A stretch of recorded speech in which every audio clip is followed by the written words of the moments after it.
If you've ever looked at the price of meat in the supermarket and thought, there just has to be a cheaper way to get enough protein in your diet, well, the answer could be growing, right now, in a corner of your own garden without you even knowing it.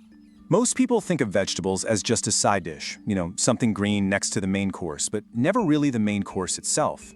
But several of the plants we're going to look at today contain a genuinely surprising amount of protein. In some cases, it's actually comparable to meat or dairy.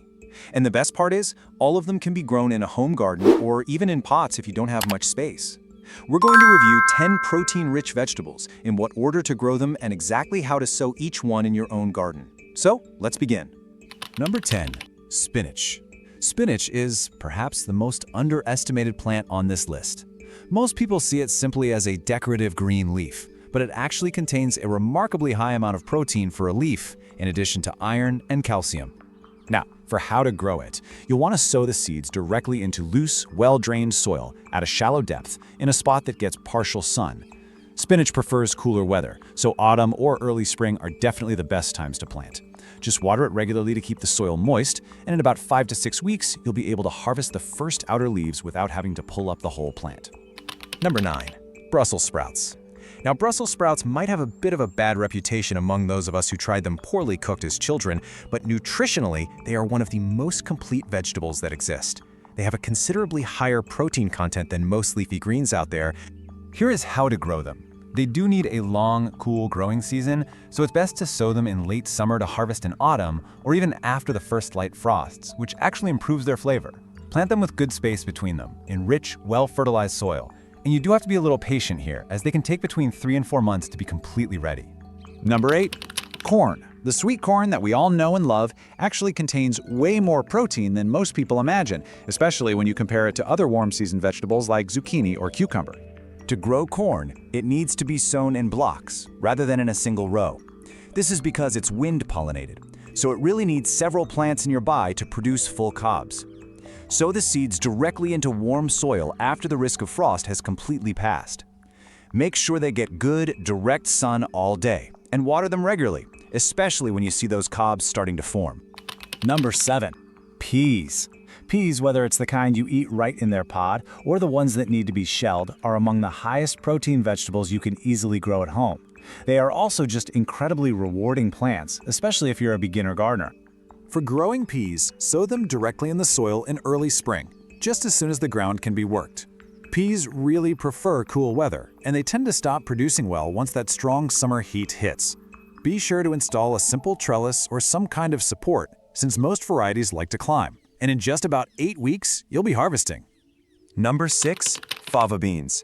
In many countries, fava beans are a traditional garden crop that has, unfortunately, been pushed aside a bit, and it really is a shame, because their protein content is remarkably high for a pod vegetable.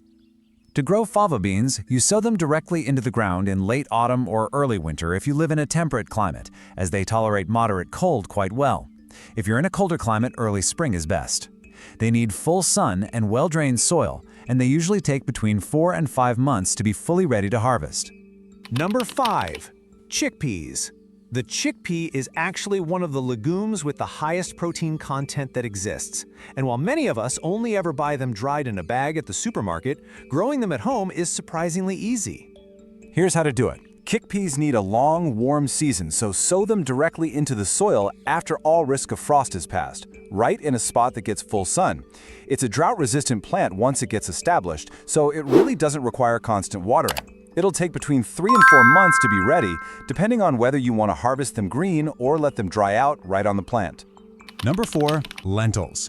Lentils are, gram for gram, one of the most concentrated sources of plant protein you can possibly grow, and yet surprisingly few people ever sow them in their own garden, despite how simple it really is.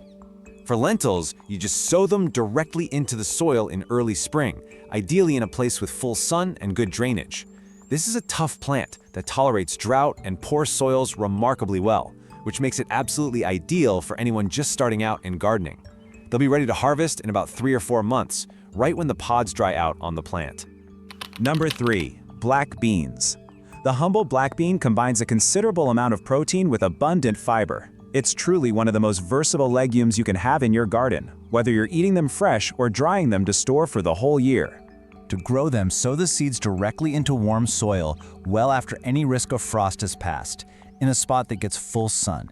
You want to water them regularly while the plant is actively growing. Then towards the end of the season, just let the pods dry completely on the plant before harvesting, especially if you plan to store them dried. Number 2, soybeans. Soybeans, especially when harvested young and tender as edamame, contain one of the highest concentrations of complete protein in the entire plant kingdom. In fact, it's one of the very few plant sources that contains all 9 essential amino acids in significant amounts. That's something that's exceptionally rare outside of meat and dairy products. Here is how to grow them. Sow them directly into warm soil, in a place with full sun, again after that frost risk has safely passed. It's actually a relatively fast-growing plant. You'll be able to harvest the tender pods for edamame in about 70 to 80 days, or you can just let them mature longer if you prefer to store the dry beans. And coming in at first place, quinoa. Now, quinoa is technically grown as a seed, not a legume, but it's cooked and used exactly like a protein-rich cereal, which is why it tops our list today. Much like soy, quinoa contains all 9 essential amino acids. That makes it a genuinely complete protein source, which again is exceptionally rare among plants. As for how to grow it, quinoa adapts beautifully to cool climates and even poor soils. You sow it directly into the soil in early spring. It needs full sun, but relatively little water once it's established. The plant itself can grow quite tall, so be sure to give it plenty of space. It'll be ready to harvest its seeds towards late summer, right when the panicles dry out and take on a beautiful golden tone. So there you have it, 10 incredible plants. And if you look closely, almost all of them share something in common. They are legumes or grains that most people only ever see in their dried, packaged form bought at the supermarket. Most folks have no idea that they can be grown exactly the same way as a tomato or a head of lettuce, right in your own home garden. Now, you certainly don't need to go and replace your entire diet overnight.